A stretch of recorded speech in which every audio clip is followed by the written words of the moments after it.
Selamat pagi, salam damai sejahtera di dalam nama Tuhan Yesus bagi semua anak-anak Tuhan. Apa kabar jemaat PTC? Bersama Yesus, dahsyat, luar biasa. Yes, yes, yes. Saya percaya pengurapan Tuhan itu senantiasa baru pada setiap hari. Amin. Pengurapan yang Tuhan berikan bagi kami itu, bagi kita itu adalah satu karya Tuhan di dalam diri kita pada setiap hari. Kita bangun, kita berdoa kepada Tuhan, Tuhan urapi saya dengan minyak yang baru, agar minyak yang baru itu, pengurapan yang baru itu kita beroleh satu kekuatan daripada Tuhan untuk melalui hari-hari kita yang hebat, untuk mencipta sejarah di dalam hidup kita masing-masing. Pagi hari ini kita mencipta sejarah, ya kan? Sebab kita ada di PTC. Kita sudah cipta satu sejarah kita untuk hari ini. Kita beribadah bersama. Dan kita bersyukur untuk kesempatan yang Tuhan berikan bagi kita untuk sekali lagi dapat memuji, menyembah Tuhan, beribadah di tempat ini. Kita bersyukur kepada Tuhan. Ada sebuah lagu yang mengatakan, hidup ini adalah kesempatan. Ya kan? Kalau kita nyanyi lagu ini dengan tenang, kita akan merasakan benar-benar hidup ini adalah satu kesempatan. Dan kekuatan yang Tuhan berikan bagi kita itu pada hari ini satu kesempatan untuk kita hidup dengan lebih baik lagi. Pada waktu kita dipanggil oleh Tuhan, pada waktu kita percaya kepada Tuhan Yesus Kristus, kita menerima Dia sebagai Tuhan dan Juru Selamat kita secara pribadi dalam hidup. Kita menerima pembebasan yaitu pengampunan dosa melalui iman percaya kita kepada Tuhan. Dan kita bersyukur dengan hati kita karena kita mengenal Tuhan itu Yesus Kristus. Pada waktu kita menerima panggilan Tuhan itu, kita akan dikunci oleh Tuhan dan diproses oleh Tuhan. Ya kan? Jemaat PTC, ya kan kita diproses dan dikunci oleh Tuhan untuk menjadi sama seperti Bapa di surga yang adalah sempurna. Kalau kita perhatikan di dalam Matius pasal 5 ayat 48 mengatakan, karena haruslah kamu sempurna seperti Bapamu di surga adalah sempurna. Kita ini tidak sempurna. Pada waktu lahirnya kita memang secara fisikal kita ini kita sempurna. Mungkin ada beberapa orang yang tidak sempurna, tapi ada itu adalah satu pekerjaan Tuhan untuk memperlihatkan betapa besarnya pekerjaan Tuhan di dalam orang-orang yang sedang tidak sempurna. Ya kan? Kadang-kadang kalau kita yang rajin scroll FB itu akan melihat orang yang tidak punya kaki dua itu, tapi masih belum dapat bekerja dengan baik. Itu fisikal. Secara rohaninya kita lahir, kita tidak sempurna. Dan pada waktu kita datang kepada Tuhan Yesus itu, Tuhan Yesus mengajar kita, Tuhan Yesus menuntut kita agar kita menjadi sempurna seperti Dia, Bapa kita di surga yang adalah sempurna. Bagaimana kita harus menjadi sempurna? Sama seperti Bapa di surga, melalui proses. Kita akan diuji. Kalau orang mau naik tingkatan itu, dia akan diuji dari segi pengetahuan dia, apa yang dia sudah pelajari di sekolah, ya kan? Untuk naik tingkatan. Kalau dia lambat, kalau yang tahun zaman kami orang itu ada kalau darjah 4 sekarang itu tahu kan? Kalau darjah 4, kalau kau lambat darjah 4 lah kau. Ulang lagi kau belajar sejarah tawarik. Kalau dulu itu sejarah itu tawarik, civic. Nah, kalau dulu matematik itu ilmu hisab, itu zaman kami orang. Itulah itu. Kita akan diproses dan diuji oleh Tuhan untuk melihat adakah kesetiaan kita seperti yang Tuhan tuntut dalam diri kita, dalam firman. Adakah cara iman kita itu, adakah kita benar-benar menerima ajaran atau daripada kerajaannya. Kita akan diproses dan dibentuk oleh Tuhan. Dan dia itu bukanlah sesuatu yang senang saja. Tidak. Ada orang yang saya coba belajar cara berpikirnya, dia mengatakan ikut Tuhan itu sangat mudah. Mungkin bagi dia, dan saya hormati kepercayaan apa yang dia pegang. Tapi firman Tuhan mengatakan, masuklah pintu yang sempit untuk datang kepada kerajaan surga.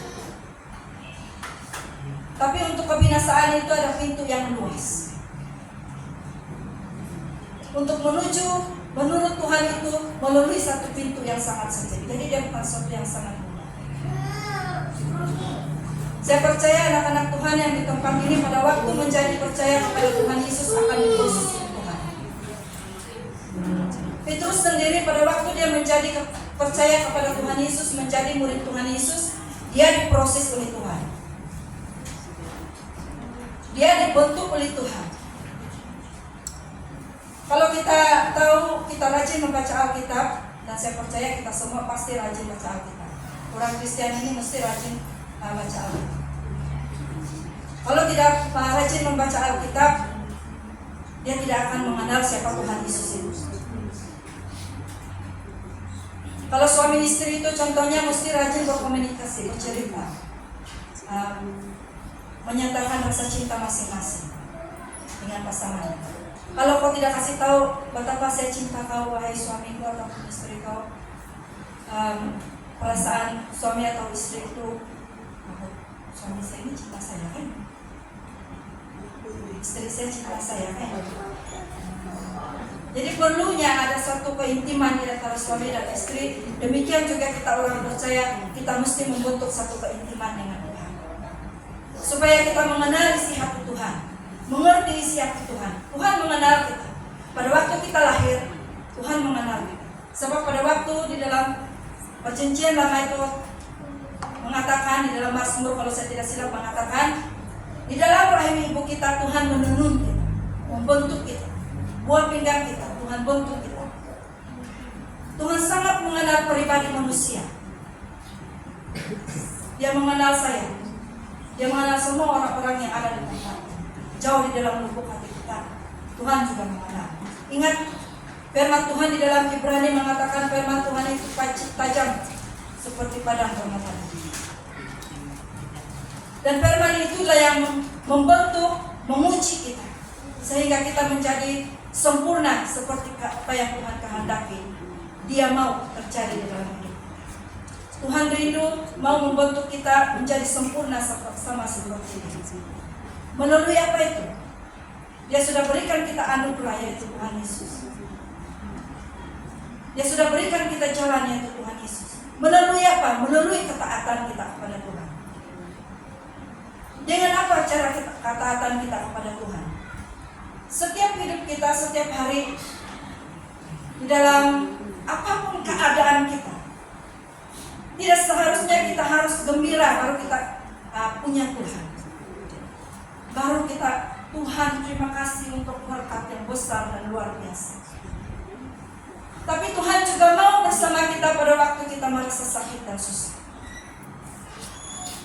Sakit maksud saya dikecewakan, sakit karena melalui hari-hari yang sangat menyakitkan, ataupun di dalam kesakitan.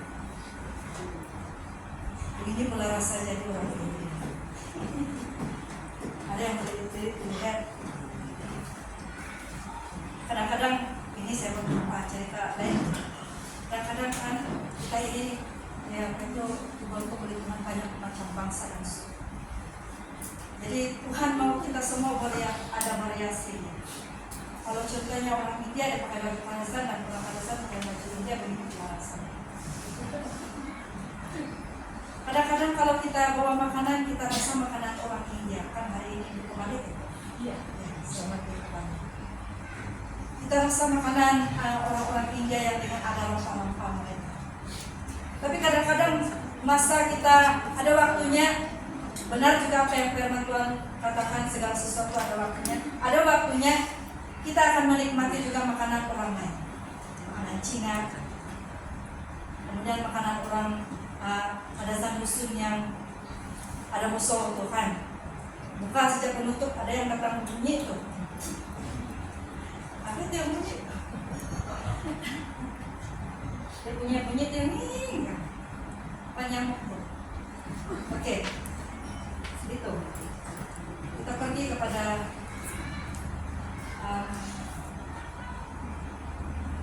ujian dan pembentukan Tuhan. Ada hamba Tuhan mengatakan begini, jangan pikir dengan kamu datang pada Tuhan Yesus semuanya akan menjadi mudah. Semua masalah akan terpecahkan. Kalau kamu berpikir seperti itu adalah salah, katanya. Saat kamu datang pada Tuhan Yesus, mungkin Dia tidak akan mengubahmu, kata Tuhan Yesus, kata hamba Tuhan. Dia tidak akan mengubahmu, dia tidak akan mengubah situasimu, maksudnya mengubah situasimu. Tapi Dia akan mengubah kamu. Itu kata Tuhan. Dia tidak akan mengubah situasi yang kita hadapi, tapi Dia akan mengubah diri kita, pribadi kita, cara pikir kita, cara tindak kita. Dia akan mengubah cara keputusan kita untuk mengambil keputusan-keputusan, pilihan-pilihan dalam hidup kita. Sebab di dalam pribadi kita ini kita diberi pertanggungjawab oleh Tuhan. Pertanggungjawaban yang Tuhan berikan, apapun yang kita tabur, itu akan kita tuai. Apakah kita menabur kebinasaan, kita akan menuai kebinasaan. Kalau kita menabur kebaikan, kita akan menabur kebaikan. Kita akan menuai kebaikan. Kembali sudah siap dibaca. Jadi itulah hukum yang ada di salah satu firman Tuhan yang Tuhan berikan bagi kita. Jadi Tuhan itu membentuk diri kita, pribadi kita. Kalau kita menghadapi satu situasi yang sangat berat, Tuhan mungkin tidak mengubah situasi ataupun sekeliling kita, tapi Tuhan mengubah cara mindset kita, cara pikir kita, cara tindak kita. Tuhan, bagaimana kita harus mengubah cara kita mengambil keputusan agar kita dapat menghadapi situasi. Itu salah satu proses yang Tuhan berikan bagi kita. Kalau sekiranya Tuhan itu mengubah situasi yang kita hadapi, kita tidak akan berkembang. Kalau sekiranya, contohnya Jemna kan di jalan raya, tiba-tiba Tuhan mengubah itu jadi sangat mudah bagi kita. Itu tidak membentuk pikiran, hati kita, kekuatan rohani kita. Sebab cabaran bagi pemandu-pemandu di jalan raya adalah jam kan, bukan habis minyak, jam. Waktu kita menghadapi jam itu banyak macam terjadi. Kita boleh keluar kata-kata yang tidak bagus. Bukan itu saja, ada yang lagi taruh. Kalau saya pun tidak driving, tapi saya ikut orang lain seperti sekolah kepala aku. Sama keluar kan ya? Saya sekolah sedang menemani. Pakai kasih jalan kereta sulung siapa nih? Secamping. Lari naik sebab saya pernah kerja di makam memorial kan dalam bayarnya pakai sulung lari pakai ada undang-undang. Tapi di jalan raya di situ kita dibentuk. Kalau sekiranya Tuhan mengubah situasi itu, kita tidak akan belajar. Saya tengok pemandu-pemandu ini sangat sabar. Saya tengok anak saya kalau memandukan dia tenang saja. Tenangnya dia dengan jam-jam begini. Rupa-rupanya dia tengok telepon. Itu yang bikin tenang dia. Memang betul itu. Betul kan? Karena sekolah rahasia. Tapi saya percaya itu tidak lahir dari kita sendiri.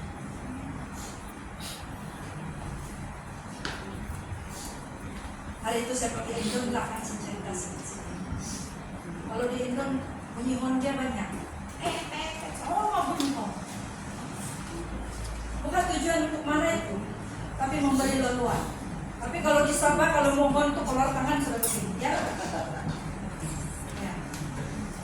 Itu style masing-masing ada cara.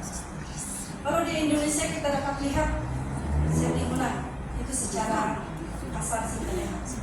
Sentiasa bunyi mon. Kita tidak akan pernah tidak dengar bunyi mon. Mon dia sangat rancak bunga. Tidak lalu-lah, itu maksudnya. Ini kamu lagi punya giliran, menghilangkan cek. Tapi kalau disebar bunyi mon itu bahaya.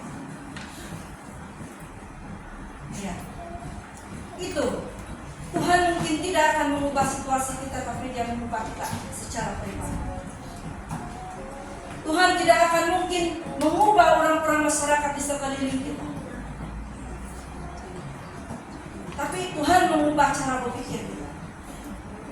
Bagaimana kita belajar untuk menerima situasi yang ada di sekeliling kita dengan kekuatan daripada firman Tuhan. Firman Tuhan itu adalah kekuatan. Jangan bilang orang percaya kepada Tuhan tidak taat kepada firman Tuhan. Firman Tuhan itu adalah dasar. Ingat itu. Ingat betul-betul. Firman Tuhan itu adalah kekuatan Tuhan di dalam diri kita yang menjadi percaya. Jangan main-main. Pada waktu kita mati, kita akan dituntut. Jangan mengharapkan sesuatu yang indah-indah di gereja.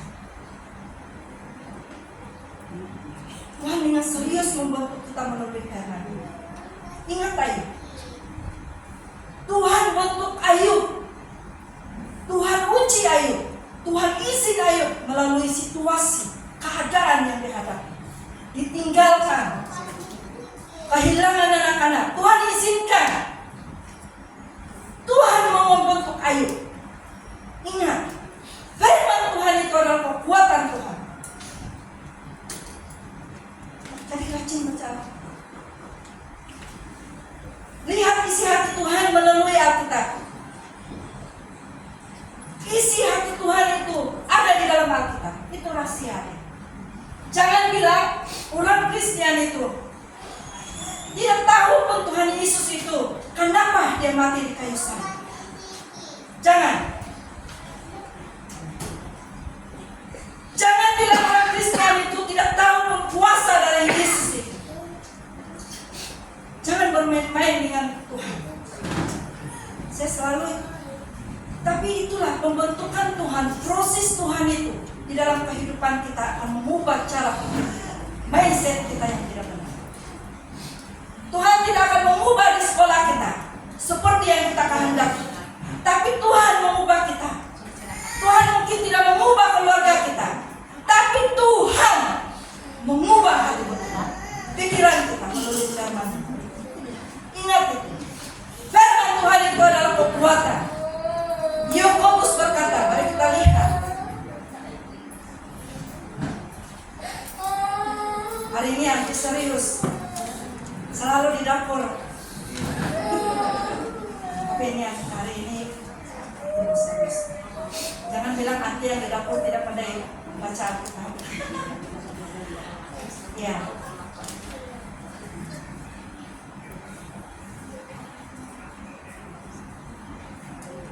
Nanti satu masa Tuhan panggil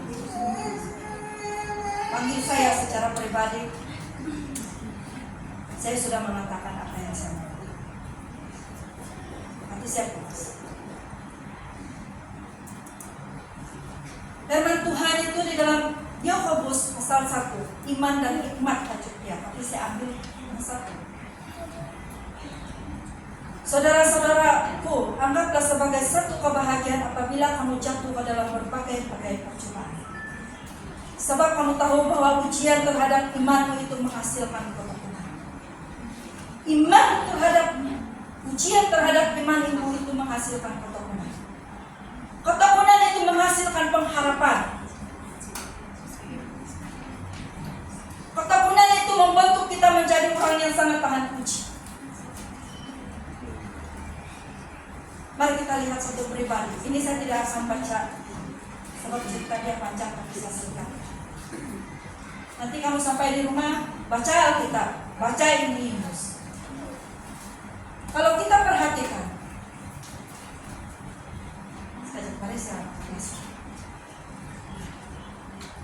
sambil kamu bingung-bingung.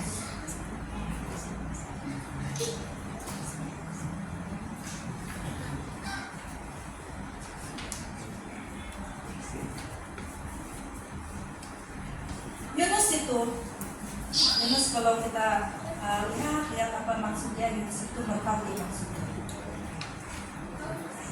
Yunus bin Amittai ini, dia diutus oleh Tuhan untuk pergi ke kota Niniwi.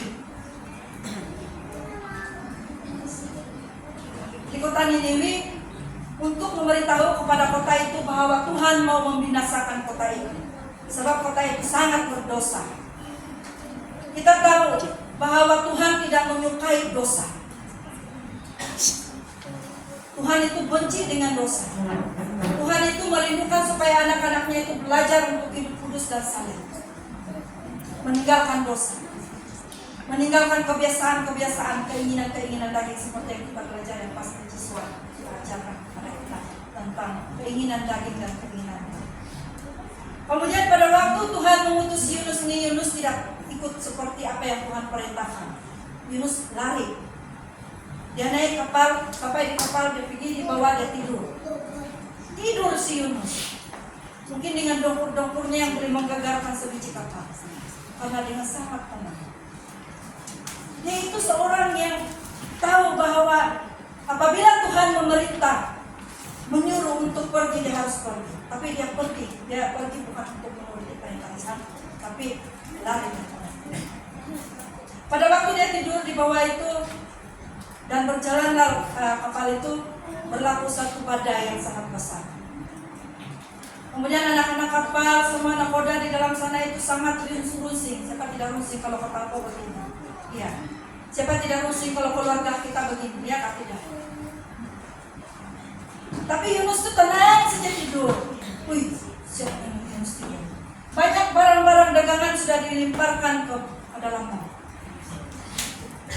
Masih juga itu badai tidak berhenti, sehingga Yunus itu pun keluarlah dan memberitahu bahwa dialah punca sebenarnya kenapa badai itu terjadi. Kemudian Yunus mengatakan, buanglah saya di laut, dia lebih rela lagi dibuang ke laut daripada mengikuti perintah Tuhan. Itu sikap Yunus, tidak peduli, tidak pedulikan perintah Tuhan, tidak seperti Ayub. Ayub itu peduli. Terjadilah seperti apa yang Tuhan kehendaki. Itu seperti Ayub. Dia tetap taat. Dia Ayub. Yunus ini berbeda. Sehingga dia dibuang. Kemudian satu cerita yang sangat famous bagi anak-anak sekolah minggu, yaitu Yunus Katalan. Adakah yang tidak tahu cerita ini di sini? Adakah yang baru percaya di sini? Pertama, yang baru terima Tuhan Yesus. Ya ada. Jadi mesti tahu. Jadi selepas itu ditalan oleh bukan ular, tapi ikan. Waktu dia ditalan, kemudian di dalam perut ikan itu dia berbicara kepada Tuhan. Membaca itu. Betapa ada keinsapan di dalam hati Yunus.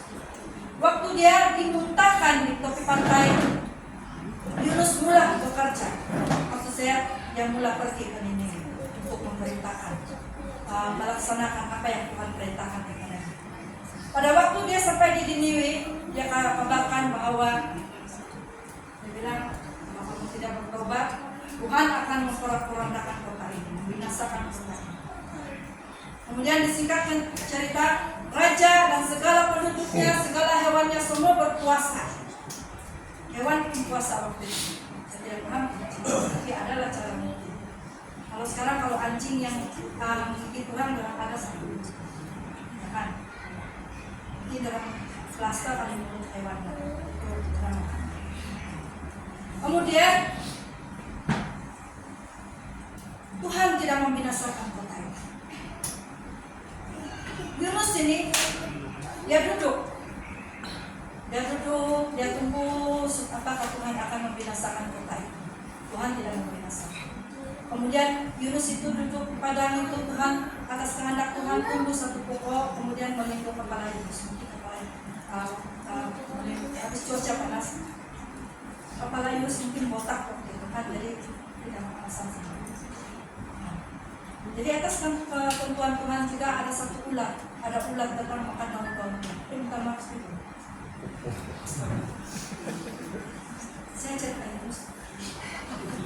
Tapi kita ada Yunus juga bertolak kepada Tuhan.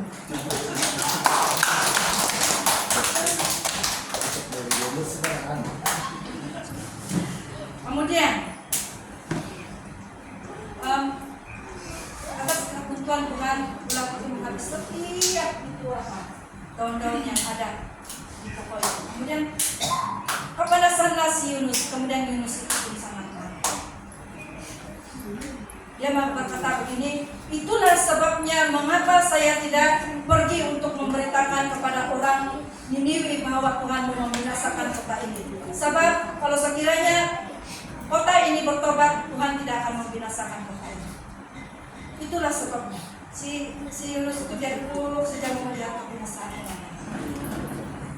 Tapi Tuhan berkata, mengapakah aku mau membinasakan orang yang tidak tahu menggunakan tangan kiri dan tangan kanannya? Nah, itu sangat luar biasa Tuhan. Di sana kita boleh belajar hati Tuhan. Betapa Tuhan itu selalu berkarya di dalam diri kita, sesuatu yang tidak pernah terpikir di dalam hati, yang tidak pernah ada di dalam hati. Coba kita imbas kembali kehidupan. Betapa indahnya karya Tuhan pada waktu kita percaya kepada Tuhan pada mula-mulanya. Tuhan memberikan kita damai sejahtera yang tidak seperti dunia beri. Tapi pada waktu Tuhan mula membentuk kita, mula menguji kita, kita dengan perlahan-lahan menjauhkan diri dari Tuhan. Apa persoalan kita yang sangat besar sehingga kita tidak mau menceritakan kepada Tuhan, mau dekat dan berbicara kepada Tuhan. Tidak perlu berbicara dengan sesama kalau barangkali mau berbicara dengan sesama. Tapi berbicaralah kepada Tuhan. Katakan isi hati kita. Tuhan, saya percaya kesusahan yang saya hadapi waktu ini adalah Tuhan mau membentuk dan memproses. Tuhan mau menguji saya. Di dalam ujian itu Tuhan mau membentuk saya menjadi satu pribadi yang sempurna seperti Bapa di surga yang Tuhan kami, seperti yang Tuhan kami.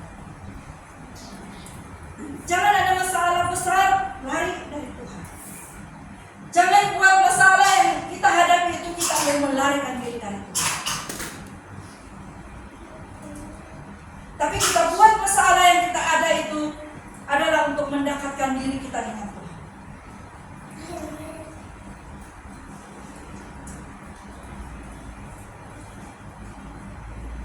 Masa yang paling sukar bagi orang-orang percaya adalah masa dia menghadapi kesusahan. Di situ dia dilihat oleh Tuhan, diuji oleh Tuhan, apa keputusan yang dia ambil, apakah pilihan yang dia ambil. Di situ Tuhan lihat, apa pilihan dia. Ingat di dalam hidup kita ini kita benar-benar diperhadapkan oleh pilihan. Saya mau kasih ambil dia jadi istri saya kan, atau cukuplah perempuan simpanan saya kan. Saya mau kasih jadi dia itu boyfriend saya kan, atau mungkin main-main yang lain, ambil cara yang lain. Itu pilihan. Pilihan. Dan di dalam kita mengambil pilihan Tuhan, pilihan itu Tuhan mau melihat adakah kita benar-benar hidup bersesuaian dengan Tuhan. Maksud saya pilihan yang berkenan dengan Tuhan. Pada waktu Tuhan Yesus, pada waktu Ayub menghadapi tantangan di dalam hidup dia, Tuhan izinkan itu. Karena Tuhan tahu bahwa Ayub itu adalah seorang, di situ kalau kita baca, kita dapat melihat bahwa Ayub itu adalah seorang yang salah. Seorang yang salah. Dan di dalam kesalihan Ayub itu Tuhan mau melihat adakah di dalam kata saleh di dalam diri Ayub itu adalah ketulusan yang benar-benar taat kepada Tuhan. Satu yang tulus yang dia mau berikan kepada Tuhan, persembahan.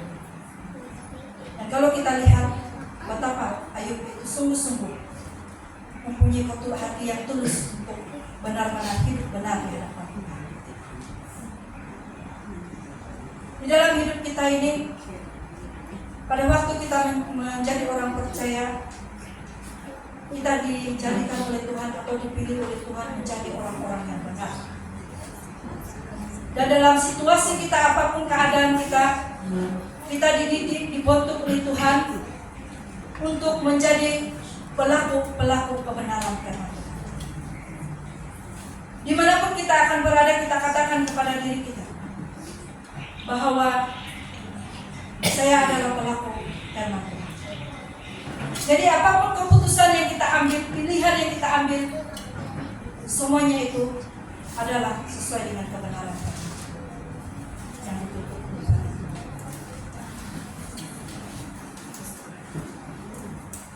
Di dalam kita menghadapi situasi kita, kesusahan kita, kalau Tuhan kita merasakan bahwa tidak pun berubah saya punya suami ini, tidak pun berubah istri saya, tidak pun berubah anak-anak saya, tidak pun berubah jiran saya, tidak pun berubah orang yang jahat sekali sama saya ini. Ingat, Tuhan mau mengubah itu kerja Tuhan. Tapi yang penting kita lakukan bahagian kita. Dan Tuhan mesti kita ingat bahwa Tuhan itu mau mengubah. Tuhan mau membentuk kita. Kalau sekiranya Tuhan mau mengubah, kalau contoh, Tuhan mengubah keadaan kita, situasi kita. Kalau Tuhan mengubah seluruh di sekeliling kita itu, adakah itu boleh membantu rohani kita? Adakah itu boleh membentuk atau memperkembangkan rohani kita? Kita tanya diri kita sendiri. Ada cerita zaman apa namanya itu? Zaman dulu kami orang suami istri. Suami saya dia minat musik, tapi bukan musik yang sekarang, musik yang mau dikasih goyang-goyang kaki yang alang-alang.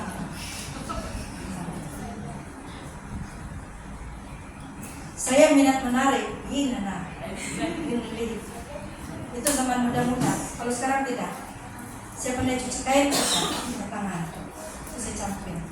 Sekarang, kemudian kalau suami saya pergi main musik, saya cerita rahasia Arisan. Kalau dia pergi main musik, saya marah, saya tidak suka. Saya baca istri-istri lain pun tidak suka, sebab dia tidak joy. Kalau di rumah saya jaga anak, ya kan? Kalau kau tahu suami kau bojolin jaga, kau diam-diam di rumah. Anak-anak muda, di sini saya mau bagi tips. Pilihlah suami atau istri yang percaya kepada Tuhan, supaya kamu sejalan. Kalau kamu yang beriman, percaya kepada Tuhan Yesus, kawin orang yang tidak mengenal Tuhan, kamu akan, mungkin kamu bahagia juga di hati kamu, tapi kamu akan merasa pukulan-pukulannya yang menyakiti. Kalau perempuan contohnya seperti perempuan, wanita, dia di rumah dan menjaga anak, membesarkan anak-anak, dia tidak dapat join apa yang suaminya punya. Kalau suami kau contohnya dia minat sabung ayam, ataupun dia minat main judi, begitu.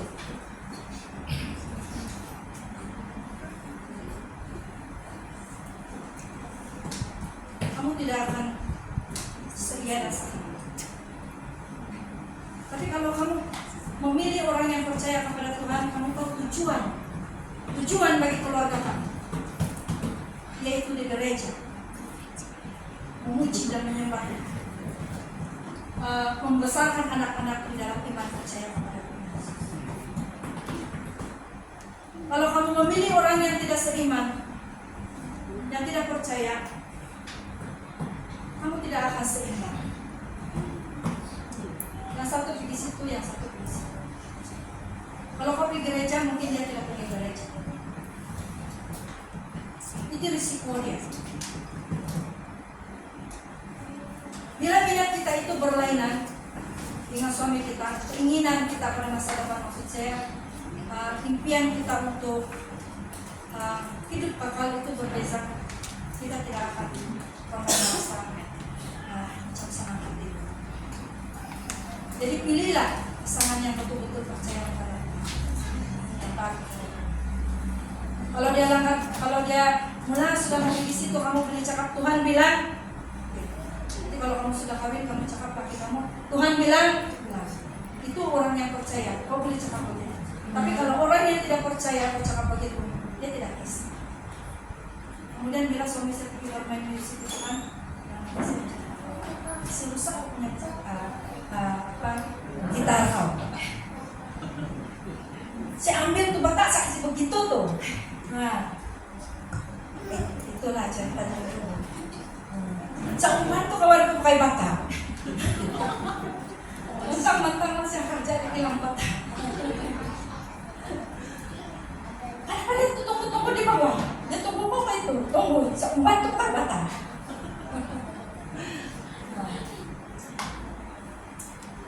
Tapi memang kelemahan satu benda yang saya belajar di sana.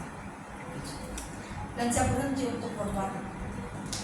Dalam pikiran saya begini, tapi saya percaya itu adalah pekerjaan Tuhan, pengajaran Tuhan untuk saya. Saya tidak boleh membentuk orang lain. Yang membentuk orang lain itu adalah Tuhan. Tuhan itulah yang berhak untuk membentuk hati orang, bukan saya. Apa yang harus saya lakukan adalah lakukan bahagian saya jadi orang percaya. Lakukan apa yang harus saya perbuat, yaitu sebagai orang yang percaya kepada Tuhan. Berhenti membentuk orang, tapi bentuk diri kau sendiri. Ajar diri kau sendiri untuk menjadi orang yang percaya, yang taat kepada Tuhan, supaya orang yang di sekeliling kau itu dapat melihat dan mereka dibentuk. Bukan dengan cara yang mau menyakiti, membalas orang dengan kejahatan lagi. Tidak. Tapi ubah diri kita sendiri. Kalau kita mau melihat orang lain itu berubah, kita ubah diri kita dulu. Cara pikir kita, tindakan kita, itu yang perlu kita ubah. Jadi di dalam keadaan yang kita hadapi setiap hari, situasi yang kita hadapi setiap hari, mungkin Tuhan tidak mau mengubah keadaan di sekeliling kita, tapi Tuhan mau mengubah kita. Mungkin apa yang ada di sekeliling kita, mungkin itu adalah satu cara Tuhan untuk memproses kita dan menguji dan memproses kita menjadi orang yang sempurna di dalam beriman. Kalau mau membentuk satu komite yang mantap dan luar biasa, adalah setiap masing-masing di dalam individu itu berubah. Cara berpikir, cara tindakan berubah. Baru kita dapat membentuk satu jemaat atau satu komite yang luar biasa, yang berkepalakan Tuhan Yesus. Kalau kita mau membentuk satu jemaat yang bersatu padu, kita bentuk diri kita sendiri. Jangan bentuk orang lain dulu. Biar firman Tuhan itu bentuk dia. Tapi kita bentuk, kita ubah cara kita. Mungkin cara saya ini tidak sesuai, persekusi saya ini tidak sesuai, cara pikir saya tidak sesuai, sehingga apa yang saya buat ini tidak sesuai. Jadi bentuk diri kita. Jemaat itu akan berubah. Setiap pribadi yang di dalam jemaat itu dibentuk oleh Tuhan. Yang satu yang bekerja di dalam kita semua, yaitu Tuhan Yesus.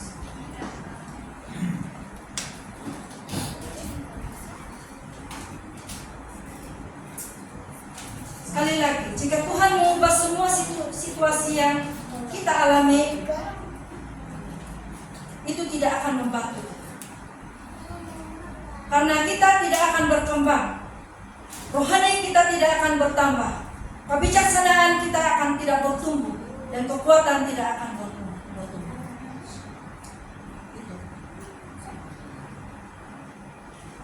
Dan kalau dia mengubah keadaan kita, dan kita tidak melalui susah payah agar kita dapat menjadi dewasa, kita tetap akan menjadi seperti bayi yang lemah, yang tidak ada kekuatan.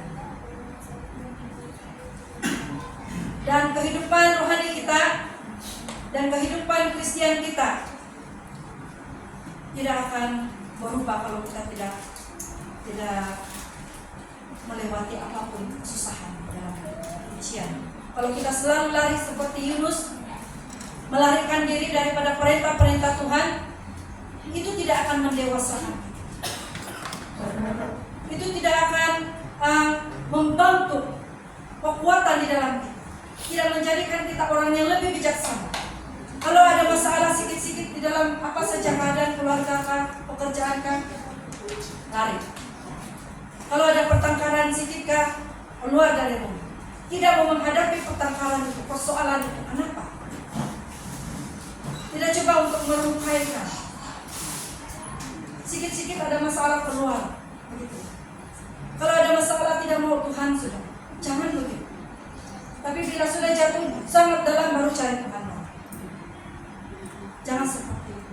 Ingatlah, Tuhan itu Dia mau selalu bersama kita apapun keadaan kita. Adakah hati kita ini sedang duniawi? Katakan kepada Tuhan, wah, duniawinya aku. Dan Tuhan akan mengerti.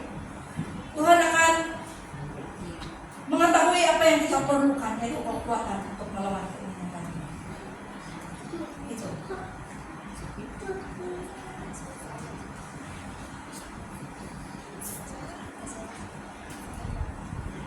Pada waktu kita meminta pada Tuhan untuk memulihkan keadaan kita, Dia dapat mengubah atau tidak dapat mengubah. Tetapi Dia akan pasti mengubah diri kita. Ingat itu. Tuhan mungkin tidak akan mengubah situasi kita, tapi Dia akan mengubah untuk menjadi lebih kuat. Jika ada masalah datang, kita dapat bertahan, kita dapat memiliki kekuatan, dan itu merupakan satu keindahan yang sejati. Banyak yang kita pelajari. Dan demikianlah pada hari ini firman Tuhan. Kiranya kasih karunia Tuhan yang besar, yang berlimpah-limpah itu senantiasa menguatkan kita, mengurapi kita senantiasa. Haleluya. Mari kita semua bangkit berdiri.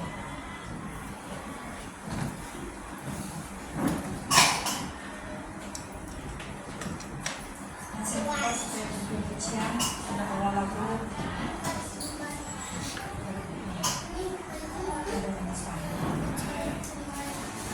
Haleluya.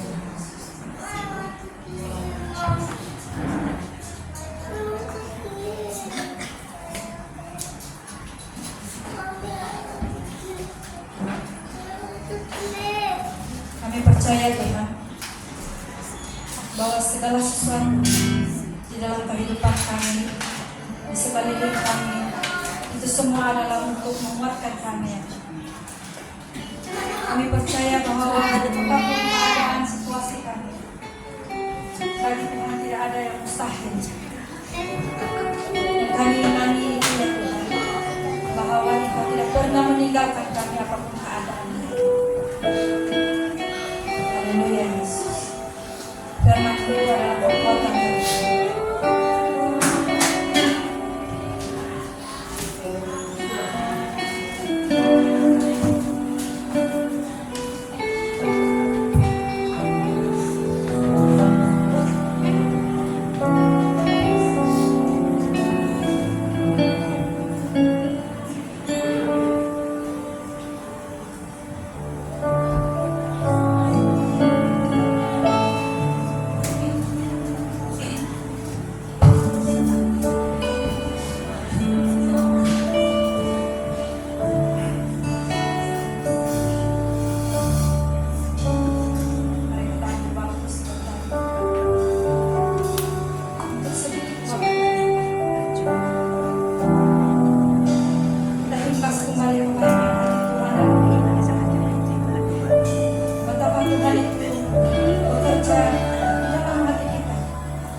Tuhan memahami.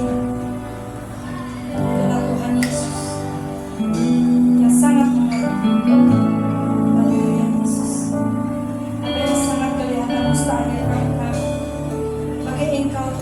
ada yang mustahil.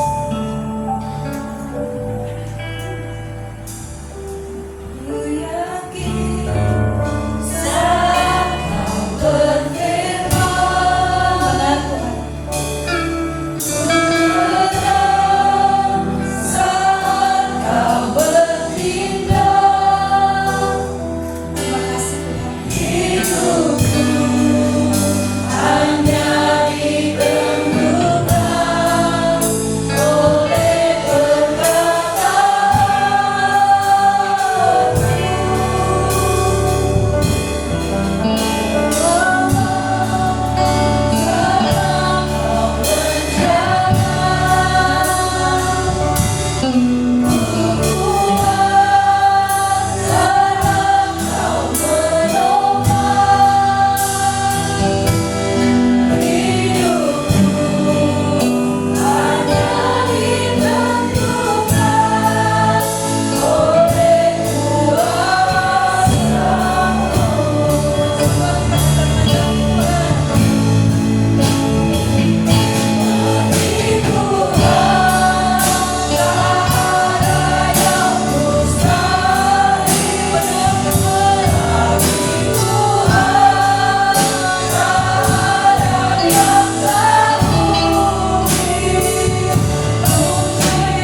Terima kasih Tuhan Yesus.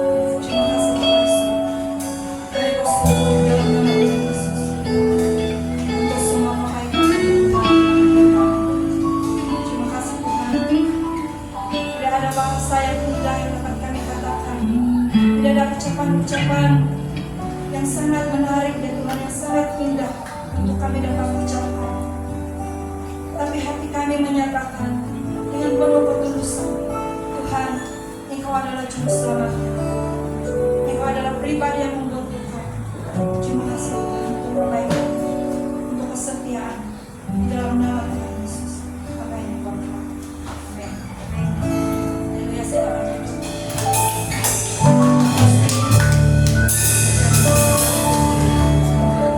Kasih selamat Tuhan ini.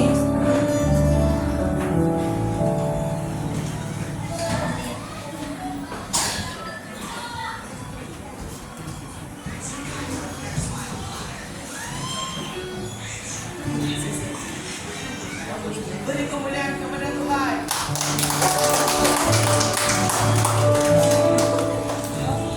Demikianlah penyampaian firman Tuhan sebentar tadi daripada Timeri. Sedap kau menghadap rohani sebentar tadi. Yang rasa sedap dan dikenyangkan, ramai-ramaikan tangan. Oh haleluya. So saya ingin kongsikan yang apa yang telah saya dapat sebentar tadi. Saya rasa macam ini saya tidak boleh lupa. Ini mesti saya kasih share dengan kamu. Apa yang Timeri cakap tadi? Kalau Tuhan tidak boleh ubah keadaan, macam kau berdoa, kau minta Tuhan ubah itu keadaan, tapi tidak boleh. Sebenarnya apa? Minta Tuhan untuk ubahkan diri kita, supaya ngam dengan itu situasi. So saya ada sedikit kesaksian tentang ini, di mana dulu saya bekerja di Queen Office Hour, jadi setiap minggu saya boleh bisa bayar tanpa halangan. Tapi setelah saya berpindah ke Hospital Papar, saya kerja shift di ward. Jadi kalau shift tuh itu pesakit di ward dia memang tidak cuti. Hari Sabtu sampai hari Minggu dia tetap sakit. Jadi kami kena bekerja. Dan saya tidak boleh request cuti setiap ujung minggu, sebab orang lain pun mau cuti. Bagi orang yang bekerja shift tuh paham keadaan dia, paham keadaan dan struggle dia tuh. Mula-mula saya melawan macam saya mau juga apa yang saya inginkan, tapi saya yang sakit. So saya doa, Tuhan sebenarnya mau ubah saya. Kau bekerja itu pun pelayanan kau juga, kau melayani pesakit-pesakit walaupun digaji kan. So itulah yang kita maksudkan. Kita doa apa Tuhan mau kita lakukan, kita berubah, kita yang ubah keadaan itu situasi. Tapi saya tidak berhenti di sana dan rasa selesa bila saya tidak datang ke gereja, tetapi saya keep on request. Kalau dapat sukacita lah, haleluya kalau dapat seperti hari ini. Tapi macam kebanyakannya pun saya rasa saya akan dapat datang dan terus datang begitu. Saya tahu Tuhan akan ubah juga segala yang apa yang kita inginkan nanti. Tapi apa yang kita tidak boleh buat ataupun lakukan, jangan lawan. Kita serahkan segala sesuatu kepada Tuhan. Amin. Dan satu lagi, bilang Timeri cakap baca Alkitab, dia bilang kan. Saya tengok lagi yang Timeri punya figure kan, saya sangat ingat saya punya mendiang mentua saya, Mama Steven, Mama kami. Terus time saya duduk di sana saya menangis. Saya nampak figure Auntie Mary, ada figure saya punya apa tuh mentua, figure seorang ibu, di mana menyarankan, menyuruh kita untuk baca Alkitab. Jangan mengaku Kristen kalau tidak baca Alkitab. Begitu. Jadi kadang memang tidak ada masa. Saya ada baca Alkitab, tetapi tiba-tiba terberhenti sebab ada di Alkitab yang bahagian bilangan kaulangan memang mengantukkan baca kalau bahagian itu, tapi kena teruskan. Begitu. So apa yang kita dapat hari ini, makanan yang sangat sedap hari ini kita perkembangkan setiap hari, walaupun di tempat kerja, di sekolah, di rumah. Okay? So itu sedikit kesaksian daripada saya sebelum kita memberi persembahan dan persepuluhan. Okay. So sebelum kita memberi, saya minta bro ikan jauh untuk berdoa.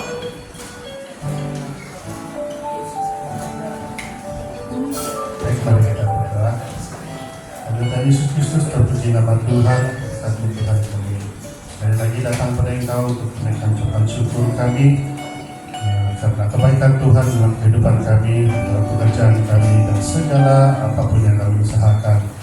Terima kasih Tuhan karena semuanya itu telah membuahkan hasil dan kami dapat menggunakan hasil itu untuk kehidupan kami. Dan Tuhan, pada hari ini Tuhan, kami mau mengembalikan persembahan kami kepada Engkau, berkat yang Engkau sudah berikan kepada kami pada hari ini Bapa. Dan hati kami mau memberikan yang terbaik untuk Engkau, dan hari Tuhan kami mahu memberikan yang terbaik untuk Engkau di tempat ini ya Bapa. Tuhan Yesus Kristus, Kau berkati uang persembahan yang akan dikumpul, berkati juga mereka atau kami yang sudah ditugaskan untuk mengelolakan penggunaan uang ini Tuhan.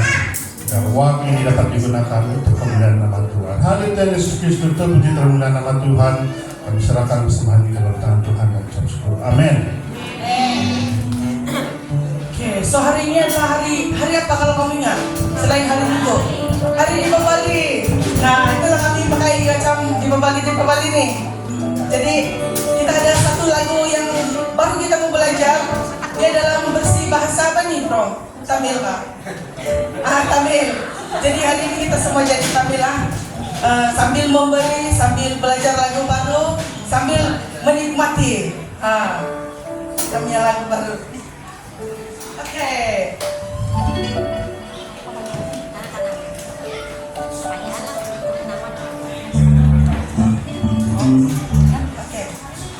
So ya, boleh start jalan dari sini. Yang dari sebelah sini boleh jalan terus pusing.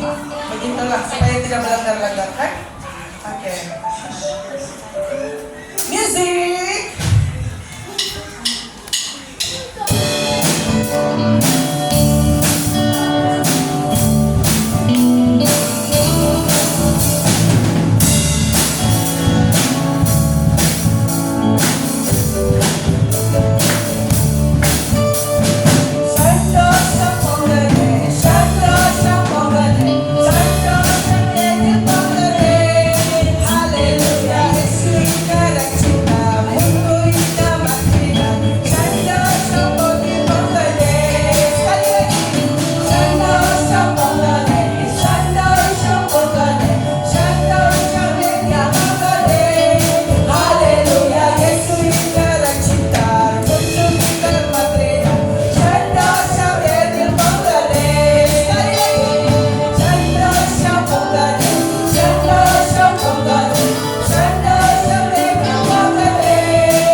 Jadi kita memberi sambil mendapat sukacita berkelimpahan. Amin. Cuma dipersilakan duduk. Sekarang kita ke ruang pengumuman.